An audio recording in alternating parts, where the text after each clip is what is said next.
Welcome to the Slop Temple. We pray this video helps. In this video, I will explain how to file an employer identification number for your limited liability company. Obtaining an EIN is a fundamental step for nearly all LLCs, enabling them to operate legally and fulfill federal tax obligations.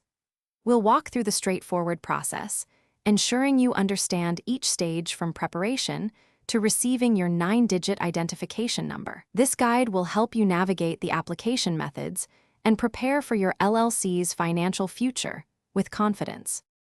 An employer identification number, or EIN, is a unique 9-digit number assigned by the Internal Revenue Service. Think of it as your business's social security number. Most limited liability companies require an EIN, especially if they have more than one member or plan to hire employees. It's essential for opening a business bank account, filing federal and state tax returns, and applying for necessary business licenses. Securing your EIN is a critical step towards establishing your LLC's financial identity. Applying for your EIN is a straightforward process. The fastest and most common method is online through the IRS website, which usually provides your 9-digit number instantly. Alternatively, you can apply by fax, mail, or, for international applicants, by phone. Before starting, gather essential information like your LLC's legal name, mailing address, and the responsible party's social security number or individual taxpayer identification number.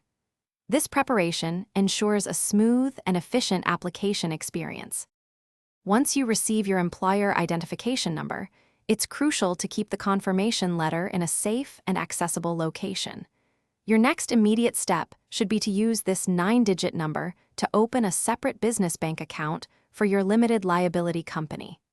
This separation is vital for maintaining your LLC's liability protection and simplifying financial tracking.